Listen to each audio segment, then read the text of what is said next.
नमस्कार, बहुत स्वागत आप सभी का। आप देख रहे हैं इंडिया टीवी। मैं हूं सौरभ शर्मा आपके साथ। कैसे हैं आप लोग?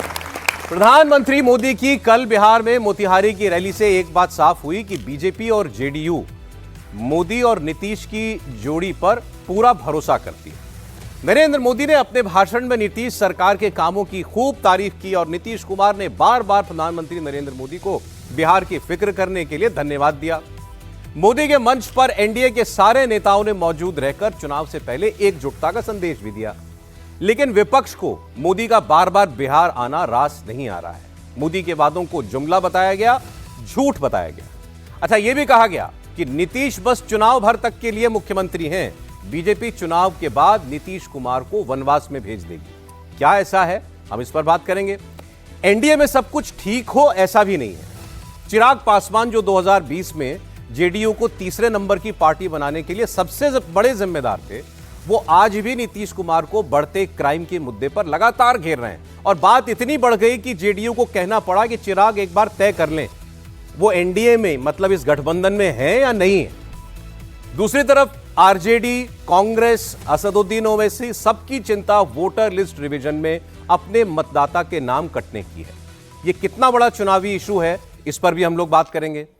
लेकिन इस चुनाव में एक नेता ऐसा है जिसे हर कोई हल्के में ले रहा है, और वो है प्रशांत किशोर।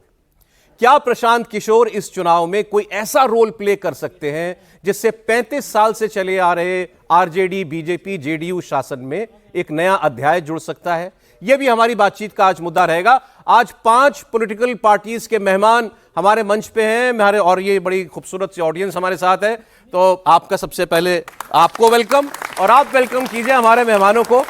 शहजाद पूरावाला हमारे साथ बीजेपी से हैं। शहजाद साहब, बहुत स्वागत है आपका। सत्य प्रकाश मिश्रा जी जेडीयू से हमारे साथ हैं। मिश्रा जी, बहुत स्वागत आपका भी। हमारे साथ प्रोफेसर सुबोध कुमार मेहता हैं आरजेडी से। प्रोफेसर, स्वागत आपका। डॉक्टर शोएब जमई हमारे साथ हैं एआईएमआईएम से। बहुत स्वागत आपका भी। और मेरे 5वें मेहमान हमारे प्रोग्राम में लाइव एंट्री कर रहे हैं। आ जाइए सर। हमारे साथ हैं एलजेपी रामविलास पार्टी से ए.के. वाजपेयी साहब। वाजपेयी साहब, बहुत स्वागत आपका भी। बहुत बढ़िया। तो जितने वक्त में वाजपेयी साहब दुआ सलाम करें, उनको माइक वाइक लगे, उतनी देर में आप ये देख लीजिए कि पिछले 24 घंटे में बिहार की राजनीति में किसने क्या कहा।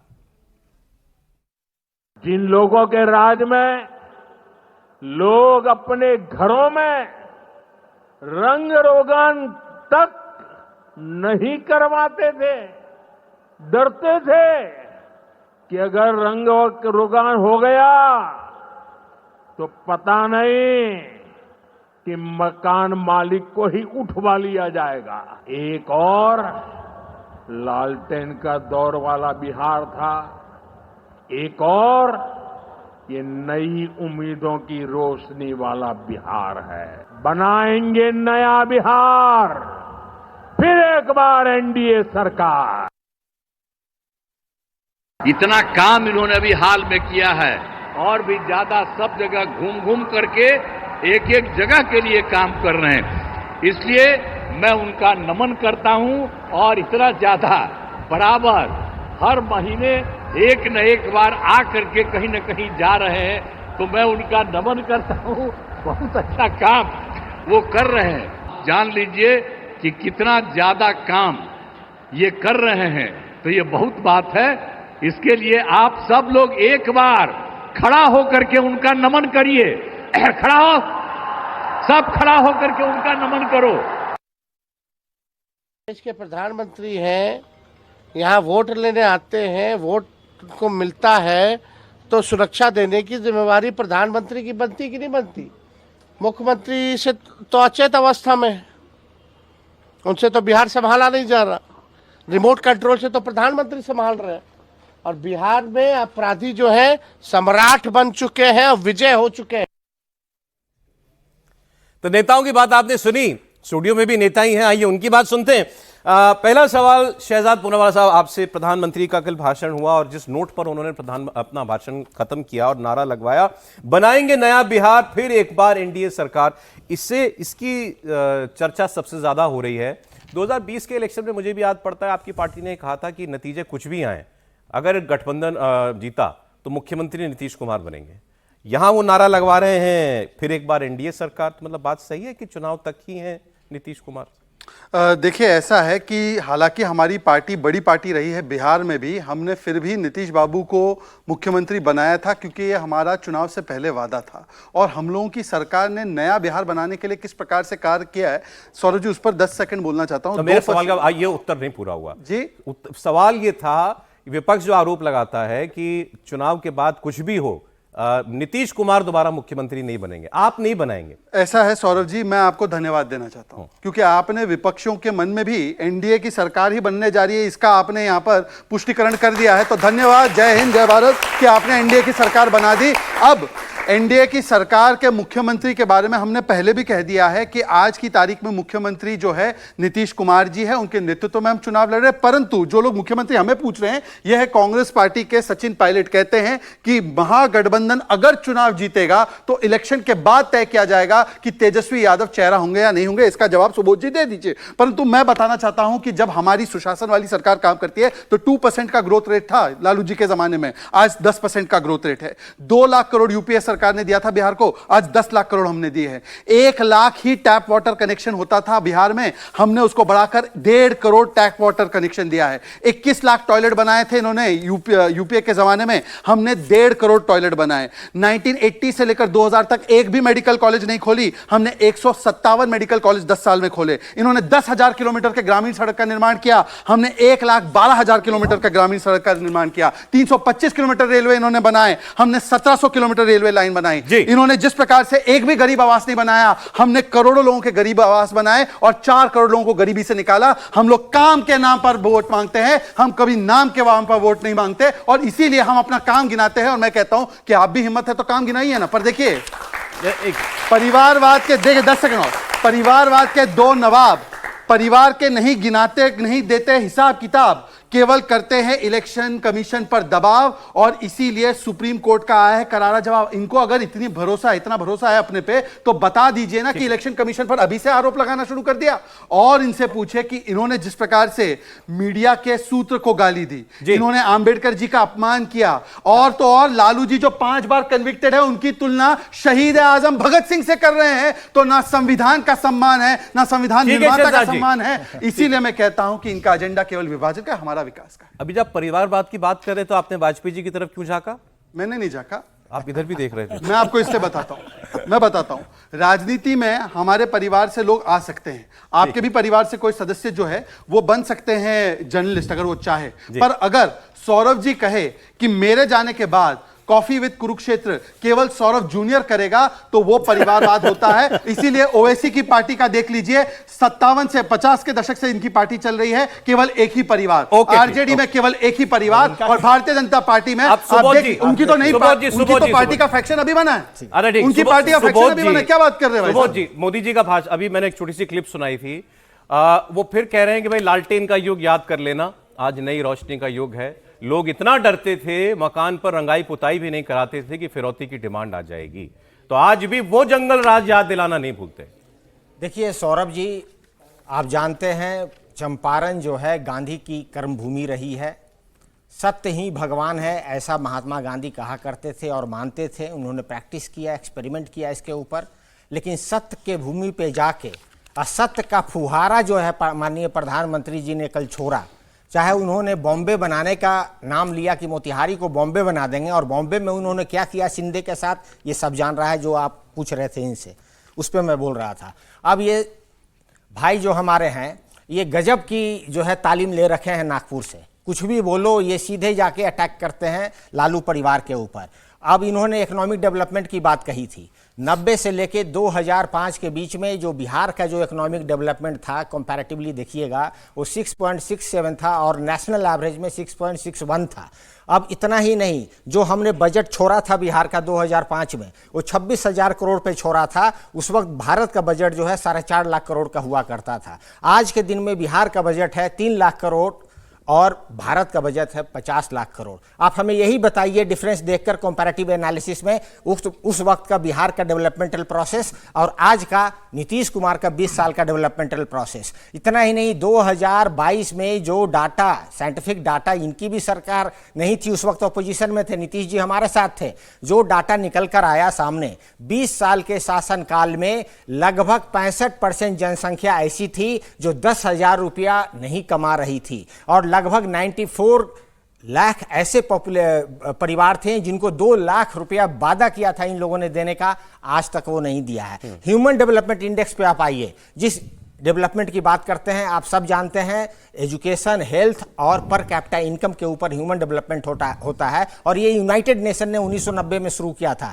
1990 से लेकर 2005 तक हमारी सरकार थी। हमारी सरकार में जो ग्रोथ हुआ ह्यूमन डेवलपमेंट इंडेक्स का वो 0.86 के माध्यम से था और इनकी सरकार में जो ग्रोथ हुआ वो 0.5।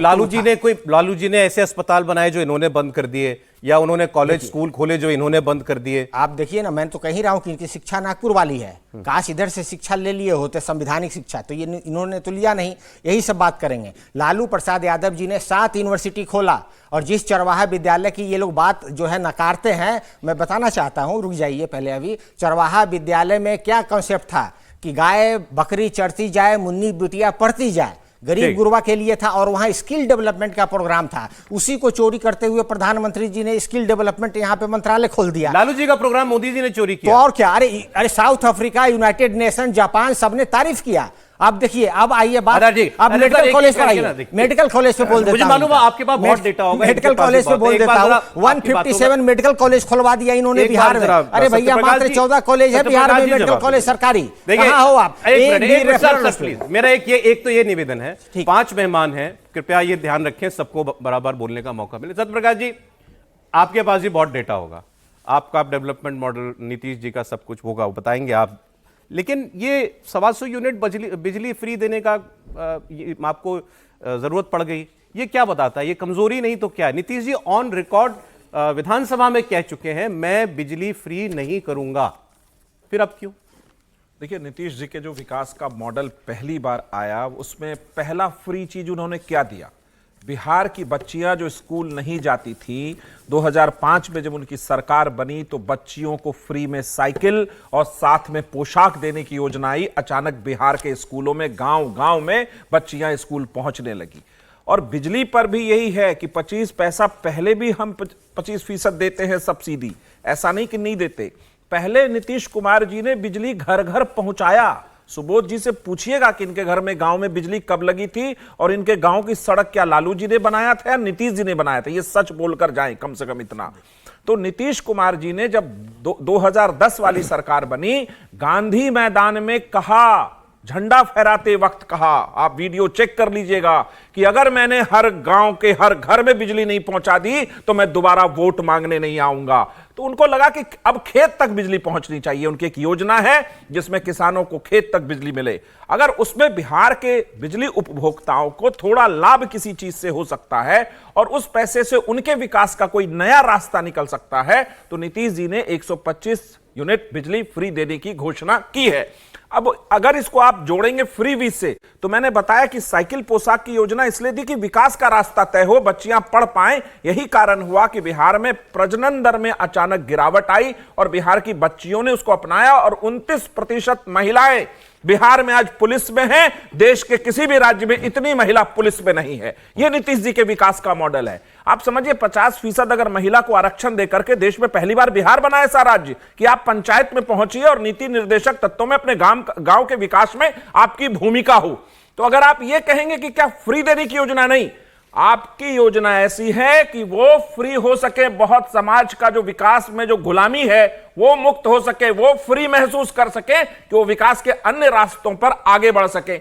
अगर नीतीश जी ने 10 लाख रुपया स्वरोजगार कार्यक्रम के लिए दलित, मुस्लिम और पिछड़े समाज को दिया, तो उसमें 5 लाख रुपए की सब्सिडी है। आप कहेंगे 5 लाख फ्री में बांट रहे हैं। नहीं, स्वरोजगार कार्यक्रम करें, आप आगे बढ़ेंगे, बिहार आगे बढ़ेगा।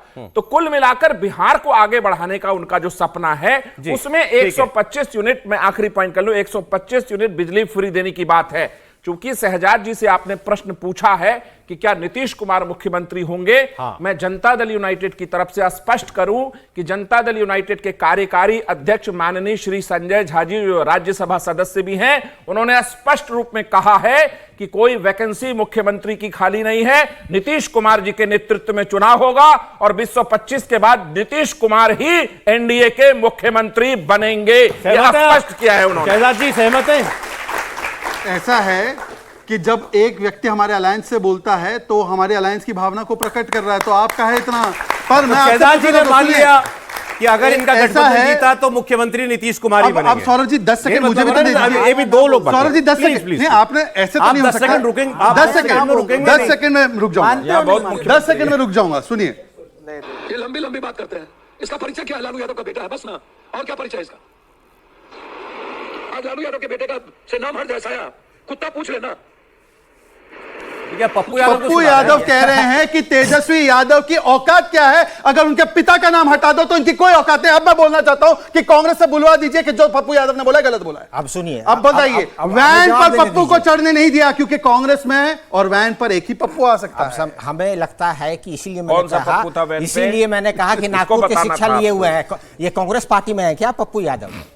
पप्पू यादव इंडिपेंडेंट कांग्रेस पार्टी में है, इंडिपेंडेंट हैं, इंडिपेंडेंट इलेक्शन जीते हुए हैं। उन्होंने समर्थन दिया है कांग्रेस को भाई साहब। अरे भाई समर्थन दे सकते हैं। सुनिए, अगर वो कांग्रेस पार्टी ज्वाइन करेंगे तो उनको रिजाइन करना पड़ेगा नियम का। अब सुनिए, तेजस्वी जी पे इन्होंने चूंकि कटाक्ष किया है, तेजस्वी जी पे कटाक्ष किया है। वाजपेयी साहब एक please please please please please Vajpayee साहब, क्राइम का डेटा आप देंगे या सुबोध जी और मैं इनसे कहूं?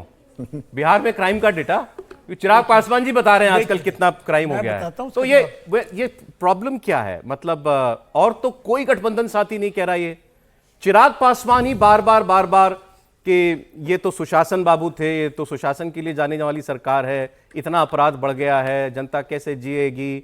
मतलब आप उनकी बोली में इस मुद्दे पर और आरजेडी की, कांग्रेस की बोली में कोई अंतर नहीं है। देखिए ऐसा है, चिराग पासवान कैबिनेट मिनिस्टर हैं यहाँ सेंटर में और हम एनडीए का हिस्सा है, लेकिन इसके बावजूद भी चिराग पासवान को धमकी मिली बिहार में जान से मारने की।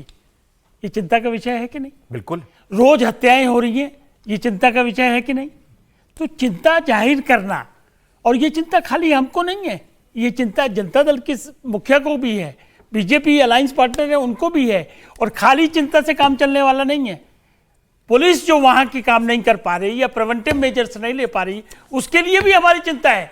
देखिए, जनता में अगर हत्याओं का मैसेज जाएगा, और इसके साथ साथ एक कारण और भी है कि ये हत्याएं चुनाव की बेला पर क्यों बढ़ रही हैं, ये भी इन्वेस्टिगेशन का विषय है। ये तो नहीं बोले चिराग पासवान, चिराग नहीं बोले, लेकिन हमारी पार्टी बोल रही है कि ये भी देखना पड़ेगा ये हत्याएं अचानक क्यों बढ़ रही हैं, इसके पीछे कौन लोग। चिराग पासवान ने ट्वीट किया, अच्छा वो भी ट्वीट कब किया? वो पहले नड्डा जी से मिल के आए, आधा घंटा मिले और उसके बाद फिर आकर के ट्वीट किया। लंबा ट्वीट है, आखिरी की 3 लाइन पढ़ रहा हूं। अपराधियों पर शिकंजा कसने के बजाय बिहार पुलिस का ध्यान बेवजह के बयानों पर ज्यादा है, जो बहुत चिंताजनक है। प्रशासन को अपनी प्राथमिकता स्पष्ट करनी चाहिए। पुलिस और प्रशासन किसके अंडर आती है? सरकार बिल्कुल ठीक है। देखिए, जनता के गृह मंत्री कौन है? नीतीश कुमार है। बोलिए, आप बोलिए। जनता के बीच में जब चिराग पासवान जाते हैं, हजारों लोग उनसे कांटेक्ट करते हैं और आके शिकायतें करते हैं, तो दुख होता है। और जब दुख होता है तो आदमी सच्ची बात रखता है और अपनी फर्ज निभाता है। ये हमारा फर्ज है कि अलायंस पार्टनर के नाते हम सरकार को जाहिर करें कि इसको रोकिए, सबको नुकसान होगा। और ऐसा नहीं है कि सरकार प्रयास नहीं कर रही, प्रयास जारी है। कल ही पकड़ा गया, पकड़ लिया अपराधी, कर लीजिए, एक्शन लिया जा रहा है। बैलेंस कर लीजिए अब। नहीं, बैलेंस नहीं, no balancing, factual position, action तो लिया जा रहा है। हाँ। सत्ता से संरक्षित अपराध तो नहीं हो रहे ना, कम से कम। ठीक है, हम उससे सांत्वना हमको थोड़ी मिलती है। ठीक। अब शोएब साहब की बात देखिए, गठबंधन में ओवैसी साहब ने प्रयास किया, उनके प्रदेश अध्यक्ष ने लालू जी को चिट्ठी लिखी कि हम महागठबंधन का हिस्सा बनना चाहते हैं क्योंकि हम सेक्युलर वोट को बंटने नहीं देना चाहते। मुझे नहीं पता उनको जवाब मिला कि नहीं मिला, लेकिन ये तय है कि आप महागठबंधन का हिस्सा नहीं बन रहे। ये तो क्लियर है ना शोएब साहब? तो क्या मतलब माजरा क्या रहा? सौरभ जी, इसका जवाब देने से पहले दो बातें हम भी रखना चाहेंगे कि देखिए, ये इस बात की तो मैं बधाई वाजपेयी जी को देता हूं कि उन्होंने मान लिया इस बात को कि बिहार में जंगल राज अभी भी है। और ये इसकी चिंता कर रहे हैं, ये बहुत अच्छी बात, मैं बधाई देता हूं, बधाई के पात्र। लेकिन भारतीय जनता पार्टी और चिराग पासवान जी नीतीश जी की ज्यादा चिंता कर रहे हैं, ये मेरे लिए ज्यादा चिंता का विषय है। और जब जब उन्होंने ज्यादा चिंता की है, नीतीश कुमार जी के लिए मुश्किल खड़ी हुई। अच्छा, कमाल की बात, इस बार मोदी जी गए हैं, पिछले 10 वर्षों में पहली बार ऐसा हुआ उन्होंने जंगल राज शब्द इस्तेमाल नहीं किया। मैं किसी का पक्ष नहीं ले रहा हूं, लेकिन मैं ये कहता हूं कि पारस अस्पताल में जो कुछ हुआ, खुलेआम दिन दहाड़े अपराधी इतने निडर हैं कि वो खुलेआम आके आराम से गोलियां बरसा के हीरो की तरह चले गए, और पूरे बिहार में उनको रोकने वाला कोई नहीं है। पटना जैसे शहर में अगर शहरी सुरक्षित नहीं है, तो ये जंगल राज नहीं है तो ये क्या है? अब सवाल ये उठता है कि क्यों ये कमजोर हो गया इतने सालों में। कि देखिए, जब जब महत्वाकांक्षा भारतीय जनता पार्टी की बढ़ी है, ये बात तो तय है कि जहां जहां बीजेपी अपने सहयोगियों के साथ रही है, बीजेपी सहयोगियों को खा गई है, बीजेपी सहयोगियों को खा गई है। और हमारे सेकुलर दलों की मुसीबत यह रही है कि कांग्रेस जिसके जिसके साथ रही है, उन्होंने कांग्रेस को खा गया। तो ये इशू है। अरे आप ये बता दीजिए ना, कोई आपको सहयोगी क्यों नहीं बना रहा? मैं इसलिए कह रहा हूं, ये जो खिचड़ी है ना, इसलिए इस खिचड़ी से बाहर निकलना पड़ेगा। नई सोच, नई दिशा, अंगूर खट्टे हैं शोएब साहब, अंगूर खट्टे हैं। अरे आप खिचड़ी में पूरी दाल बनने को तैयार थे, उन्होंने आपको बुलाया नहीं।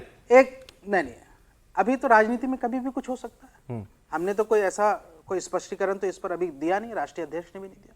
सवाल ये उठता है कि हम अगर जनता की राजनीति कर रहे हैं, मुद्दों की राजनीति कर रहे हैं, तो हमारे लिए बिहार की तरक्की, सीमांचल की तरक्की, खास करके वहां के पिछड़े दलित अल्पसंख्यक समाज के लोगों का जो राजनीतिक हित है और सत्ता में यहां से उनकी भागीदारी सुनिश्चित करने के लिए हमारी पार्टी को जो कुछ भी बेहतर लगेगा हम करेंगे। यही तो प्रॉब्लम है। सवाल ये है, आपको आज बिहार की बात करते हुए भी केवल एक सीमांचल याद है? नहीं, केवल एक सीमांचल याद है आपको? यकीनन जहां पर पार्टी का एक बड़ा यहां से काम होता है, वहां पर चिंता ज्यादा होती है, वहां का वर्चस्व ज्यादा होता है। लेकिन पूरे बिहार की हम बात, मैं सिर्फ ये कहता हूं कि भारतीय जनता पार्टी हो या राष्ट्रीय जनता दल हो या नीतीश कुमार हो, इन सब ने मिल करके बिहार को वो, मैं बस 30 सेकंड में कंप्लीट करूंगा, 30 सेकंड बिहार को उस दुर्गति पर पहुंचाया है कि आज बिहारी आत्मसम्मान के साथ नहीं रह पा रहा है। मुंबई में भी और महाराष्ट्र में अपने आत्मसम्मान के लिए वो लड़ रहा है।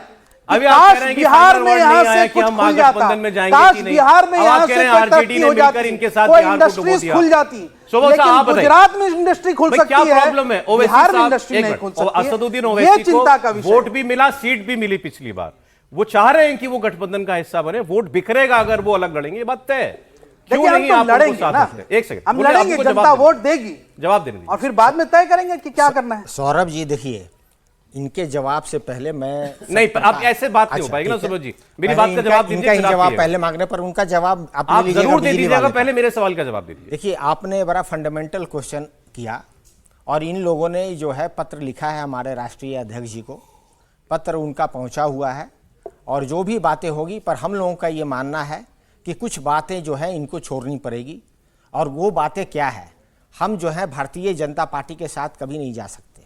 ये माननीय लालू प्रसाद जी का इतिहास है, और जो है सामाजिक क्रांति और सेकुलरिज्म के पक्ष में हम लोग हमेशा रहते हैं। धर्म को यूज कर कर जो राजनीति करता है, अभी इसीलिए हम अपने भाई को कह रहे थे नागपुर वाला शिक्षा, धर्म को हम लोग आगे करके कभी राजनीति करने वाले के साथ कभी नहीं जा सकते, चाहे वो भारतीय जनता पार्टी हो चाहे इनकी पार्टी हो। तो जो संवैधानिक मूल्यों पे जो चलने वाली पार्टियां हैं, जो सामाजिक क्रांति, ये कम्युनल पार्टी है, एआईएमएम कम्युनल पार्टी है, संवैधानिक पार्टी नहीं। अब देखिए, अब बोलने दीजिए, आपने पूछा, आप उसको काउंटर करने दीजिए। इलेक्शन कमीशन में तो इनसे भी रजिस्टर्ड है। अरे इलेक्शन कमीशन तो भारतीय जनता पार्टी भी है, तो आप दोनों अलायंस कर लीजिए ना। यूपीए के जब हिस्सा थी तब आरजेडी भी हिस्सा थी ना यूपीए। अब सुनिए, अब जो है जवाब याद है ना, यूपीए में सहयोगी थे। देखिए, आपने कुछ कंट्रडिक्शन पूछा कि क्या कंट्रडिक्शन हो सकता है जिसके कारण से जो है अभी अलायंस, इंडिया अलायंस में ये लोग नहीं आए हैं, इसका मैं जवाब दे रहा था तार्किक तरीके से। ठीक है, तो लगता है मैं अपने जवाब दे दिया। अब दूसरी बात यह है सत्य प्रकाश भाई का। सत्य प्रकाश जी ने कहा कि बिजली का बहार है बिहार में। आप ये मानिए कि जब 1952 का जो बिजली बोर्ड था, इन लोगों ने प्राइवेटाइज करके 6 कंपनी में बांट दिया, सभी को प्राइवेट कर दिया। आज जो बिहार में बिजली खरीदा जा रहा है वो 4 रुपया 51 पैसा पर यूनिट खरीदा जा रहा है। बिहार की जनमानस को ये बिजली मिलती कितने में है? लगभग 8 रुपये में मिलती है। तो अब सुनिए, 7.71 में आप परचेज करते हैं। ये जो जनता परचेज करती है, आप सुन लीजिएगा, जवाब दे दीजिएगा। अब जनता परचेज करती है 7.71 रुपया में पर यूनिट, और ये खरीदते हैं 4.50 में एनटीपीसी से और प्राइवेट सेक्टर से ये बिजली खरीदते हैं। अब जो है ये जो है 2 रुपया लगभग 3 रुपया के आसपास ये सब्सिडी दे देते हैं। कहते हैं कि भाई हमने सब्सिडी दिया और फ्री किया, तो 3 रुपया 21 पैसा तो ये पहले ही जनता के पॉकेट से निकाल दे रहे हैं, पहली बात। दूसरी बात यह है कि जो स्मार्ट मीटर का आप जो बिहार में तरहीमाम कर रहा है, पूरे भारत में स्मार्ट मीटर का आप मुझे ये बता दीजिए, ये फ्री बिजली मिलनी चाहिए बिहार के लोगों को या नहीं? हमने तो ये तो नकलची बंदर हैं। हमारे नेता ने बोला 200 यूनिट बिजली फ्री, क्योंकि हम लोगों ने कैलकुलेट कर रखा था, यही वाली बात जो मैं बता रहा हूं। और एक किसान की बात कह रहा हूं, बिजली और किसान की मैं बात बोल रहा हूं। देखिए जो पीक आवर होता है उसमें भी किसान को 8 घंटा बिजली देते हैं ये लोग। और जो पीक आवर में ये बिजली बेच देते हैं, इंडिया एनर्जी एक्सचेंज को बिजली बेचते हैं बिहार सरकार वाले। माफ कीजिएगा शहजाद, मेरा सवाल आपसे भी वही जो मैंने इनसे पूछा था, ये फ्रीबीज पर क्यों आना पड़ रहा है बिहार में? देखिए ऐसा है, ये फ्रीबीज नहीं, जो हम लोग देते हैं, सूर्य घर योजना हो या बाकी योजना के तहत, हम स्टेट एक्सचेकर पर उसका बोझ नहीं डालते। जैसे कि प्रधानमंत्री ने जब बोला कि घर घर पे आपको बिजली मिलेगी तो सोलर पावर से मिलेगी, इससे ना कोई संसाधन पर असर पड़ेगा और उल्टा सोलर पावर से जो हमारा कार्बन फुटप्रिंट है वो कम होता है और हमारे पर्यावरण की सुरक्षा भी होती है। मैं इधर आना चाहता हूँ, एक सेकंड के लिए। उन्होंने 2 बार तंज कसा कि नागपुर से तालीम लेकर आए। भाई साहब, महाराष्ट्र से तालीम लेकर आया, पर आपके घर में 2 मुख्यमंत्री होने के बाद आप अपने बेटे को 9th की तालीम नहीं दे पाए, ये जरा ध्यान कीजिए आप। मेरे तालीम से पहले अपना बेटे को, एक बच्चा जो हो ठीक से पढ़ लिख लिया हो बिना कोई कंट्रोवर्सी के, तो वो बता दीजिएगा। दूसरी बात मैं पूछना चाहता हूं, इन्होंने अभी बात की कि अलायंस को लेकर इनकी एक प्रवक्ता है कंचना यादव, सुनिए क्या कहती है। कांग्रेस कर रही है, हम तेजस्वी को क्यों मान ले? अभी कांग्रेस को लगता है कहीं 70 से कम सीटें ना दे। आपको लगता है कि कांग्रेस उनकी जितना जनाधार होगी बिहार में उस हिसाब से सीटें मिलेगी? कौन सी सीट? उनके दबाव से कोई डर जाएगा क्या? किसी के भी दबाव से कोई डर जाएगा? आप ही बता दीजिए, यहाँ सुनाई नहीं दे रहा। जिसकी जितनी औकात होगी, कांग्रेस की जितनी औकात होगी उतनी तो उनको सीटें देंगे। मतलब अपने अलायंस पार्टनर की सरेआम औकात कितनी है वो गिना रहे हैं और फिर हमको बोल रहे हैं कि अलायंस में सब कुछ ठीक नहीं है। तीसरी बात, अभी कानून व्यवस्था की बात वो पार्टी करे जो शहाबुद्दीन अमर रहे के नारे लगाए, जो तस्लीमुद्दीन अमर रहे के नारे लगाए आंबेडकर जी के साथ एक ही श्वास में। शहाबुद्दीन को 75 केसेस में उनके ऊपर कार्रवाई हुई, 10 में कन्विक्ट हुए और उसमें से 15 लोग जो उन्होंने मारे वो सीपीआई-एमएल मतलब की लेफ्ट पार्टी जो उनके साथ है उनको मारा। 2 भूरेलाल छोटेलाल गुप्ता नाम के व्यक्ति को मारा। अब मैंने आरजेडी की बात की तो ओवैसी की पार्टी को क्यों दर्द हो रहा है? मैं आरजेडी के काले चिट्ठे को खोल रहा हूं तो ओवैसी की बात क्यों आ रही है? देखिए सौरभ जी मैं अपनी बात पूरी कर लूं। शहाबुद्दीन तो आरजेडी के थे। एक सेकंड शोएब जी की स्थिति ये है, मैं जवाब देता हूं। गठबंधन चुनाव के सौरभ जी क्या डिबेट में नहीं हो पाएगा? शोएब ऐसे नहीं हो पाएगा। जवाब इनका कंप्लीट करने दीजिए, आप बोल लीजिएगा। इनका जवाब मैं दूंगा, आप अब मैं जवाब दूंगा सौरभ जी, पर सुनने की क्षमता भी रखनी पड़ेगी। अभी तक अच्छा चल रहा है, एक एक करके बात कर रहे हैं, बोलिए। सौरभ जी पता है क्या, जब 2020 में चुनाव हुए थे तब एमआईएम की 5 सीटें आई थी बच्चों, 5। उसमें से आरजेडी ने, जिसको ये सांप्रदायिक कहती है, 4 एमआईएम के विधायक तोड़ के अपने साथ कर लिए थे। तब ये लोग उनको 3 तलाक दे रहे थे और आज शोएब जमाई यहां पर राजनीतिक हलाला करने के लिए तैयार बैठे हैं। ये इनका यू टर्न होता है। जिस पार्टी को ये कह रहे थे कि इन्होंने हमारी पार्टी तोड़ दी, इन्होंने हमारा सब कुछ तबाह कर दिया, आज उसी पार्टी के सामने, चरणों के सामने नतमस्तक होने को बैठे हैं। तो मुझे लगता है एमआईएम की कितनी हैसियत है ये आरजेडी नहीं दिखा रही है। परंतु मैं 10 सेकंड लेना चाहता हूं। नहीं सौरभ जी, ये तरीका ठीक नहीं है। मेरे बीच में उन्होंने बोला, प्लीज सौरभ जी आप इसके बाद जवाब दे दीजिएगा। नहीं सौरभ जी जवाब दे दीजिएगा, सुनना चाहिए। सौरभ जी मुझे बोलने दीजिए, बार बार हर डिबेट में आके इसी तरीके से इंटरवीन करते हैं। खतना का भी ऐसे हाँ ओके, आप बोलिए, आप हिसाब बराबर हो गया ना? अब चलिए, हो गया हिसाब बराबर, अब हो सकता है। ठीक है, अब Saurabh ji 10 second please complete कर दीजिए। इनका देखिए, अब मुझे लगता है वन साइडेड चलेगा। हाँ चलिए, अब इनका जवाब आप अगर बीच में ना बोलते तो वो खत्म कर चुके होते अब तक।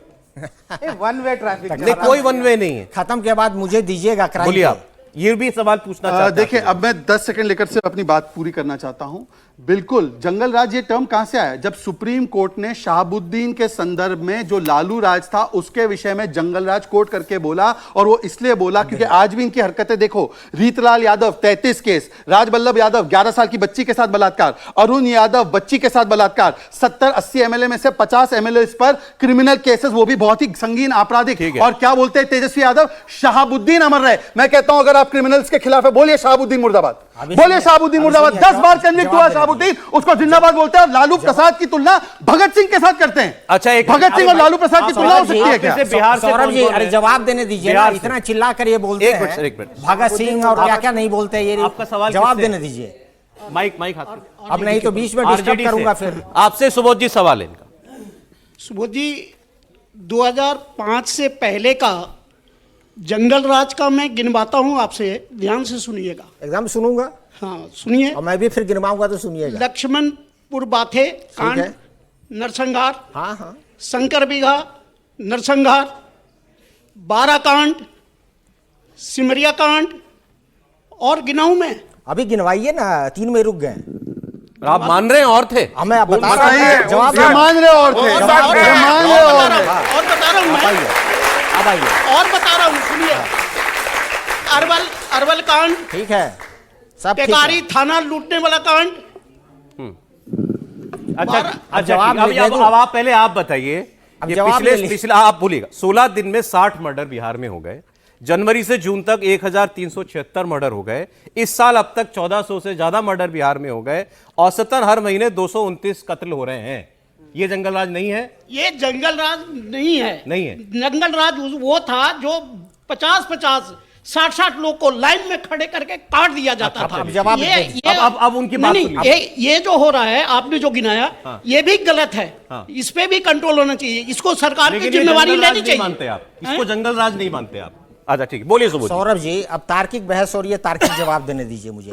पहले भाई साहब का जवाब दे देता हूं। जंगल राज का कॉन्सेप्ट कहां से आया? शहाबुद्दीन से नहीं आया। हाई कोर्ट जो है, जस्टिस जगदीश साहब जो थे पटना हाई कोर्ट के, उन्होंने जो है म्युनिसिपल कॉरपोरेशन जो पटना का था, उसकी कचरा वाले केस को लेके एनजीओ ने केस किया था। उस केस को वर्डिक्ट दिया और कि भाई लगता ऐसा है कि यहाँ जंगल राज था, तो म्युनिसिपल कॉरपोरेशन का था उस वक्त, पटना म्युनिसिपल कॉरपोरेशन। अभी आप देख लो ना, झूठ बात क्या है? इसका जवाब सत्यप्रकाश जी अभी दे देंगे। पहली बात यह है। अब दूसरी बात आई है, वो जो कह रहे थे कि भाई इतना क्या हुआ। पहले देखिए, नेशनल क्राइम रिपोर्ट ब्यूरो और जो है ये बिहार क्राइम रिपोर्ट का डाटा है, ये पूरा 21वीं शताब्दी का है। और इसमें देखिए 2005 में जब हमने सरकार छोड़ी थी तो 95,000 कॉग्निजेंस ऑफेंस था, और आज के दिन में 2,85,000 कॉग्निजेंस ऑफेंस है। पिछले 20 सालों में 65,000 हत्याएं हुई हैं बिहार में, 35,000 बलात्कार हुआ है, 1 लाख किडनैपिंग हुआ है, 3 लाख चोरी हुआ है। और इस साल 2023 और 24 में कॉम्युनल वायलेंस 7 हुए हैं और दूसरे नंबर पे बिहार है। अब इनका जवाब देता हूं। ये जो नरसंहार की बात करते हैं,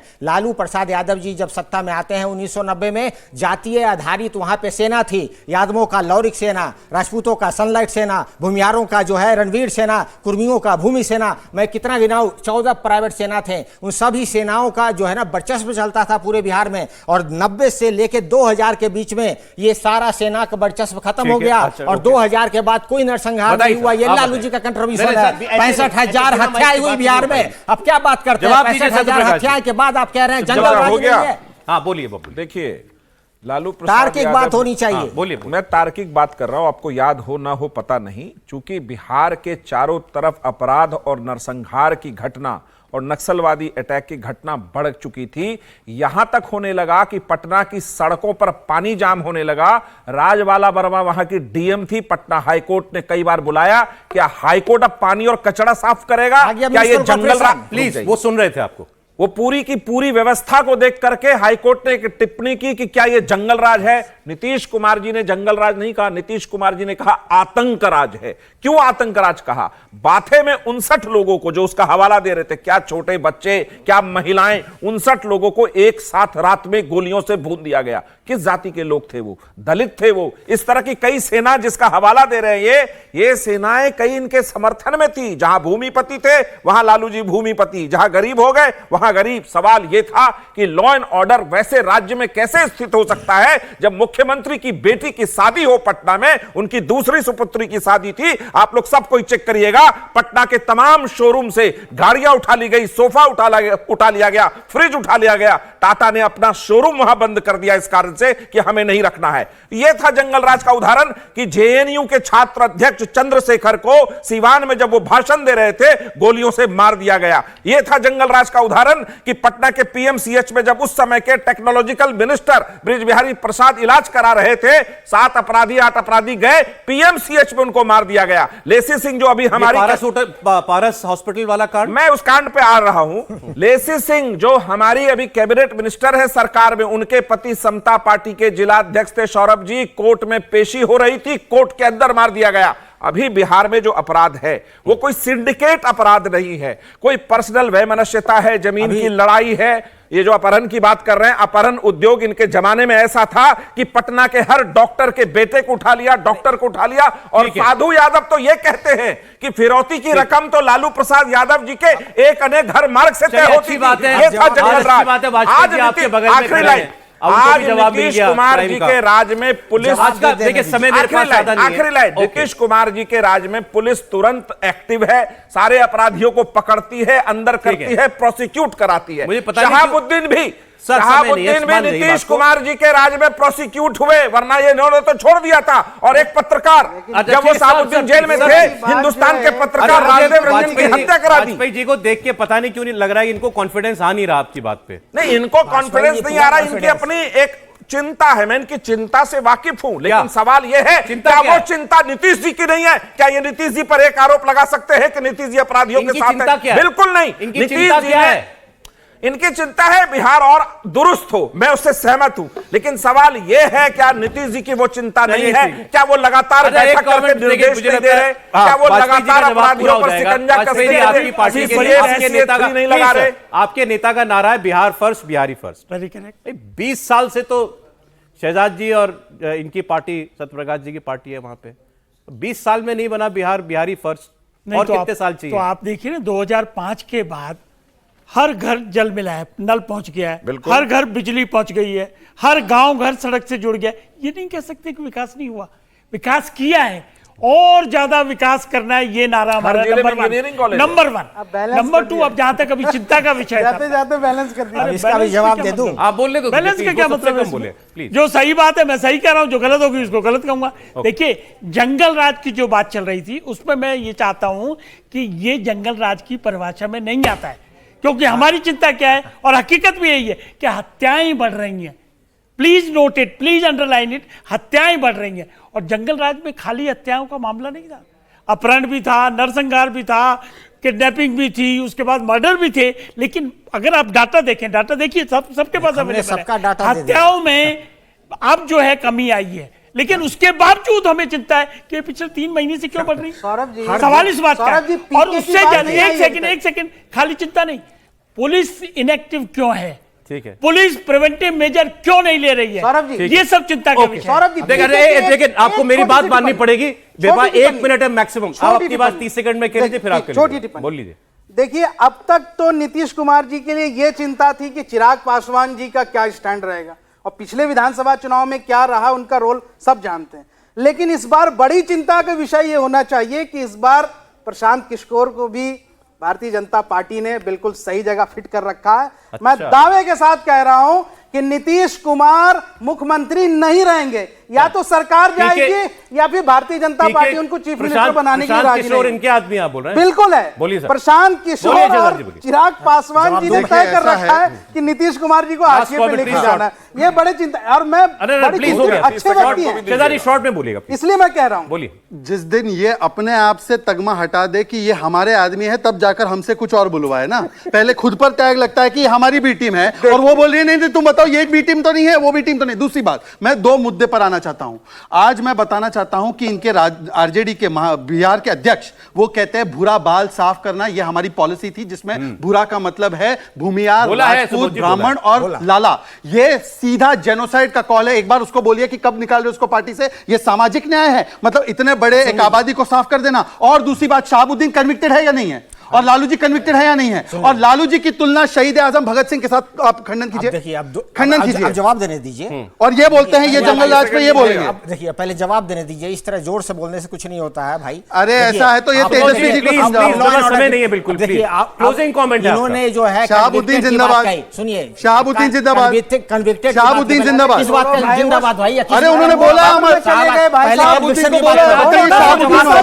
पहले जवाब लो, पहले जवाब लो। शहाबुद्दीन अमर रहे। यहाँ पे मिश्रा जी है, मिश्रा जी के पार्टी के अध्यक्ष थे ललन सिंह जी। ललन सिंह जी ने पिटीशन दिया लैंड फॉर जॉब। शहाबुद्दीन अमर रहे बोल रहे हैं। Land for job case close हो गया था, और जब हम 2015 में आते हैं फिर ये लैंड फॉर जॉब सीबीआई खोल देती है, फिर दोबारा बंद हो जाता है, फिर हम आते हैं फिर खुल जाती है। मुख्यमंत्री ने कहा कि लैंड फॉर जॉब ये बकवास है। सुप्रीम कोर्ट ने कहा केस बंद करने बहुत शुक्रिया। समय इतना ही था। शोएब जमई, सुबोध जी, शहजाद साहब, सूर्य हमारे साथ जेडीयू के मेहमान हमारे बहुत धन्यवाद आपका। वाजपेयी साहब आपका बहुत, सत्यप्रकाश जी धन्यवाद आपका।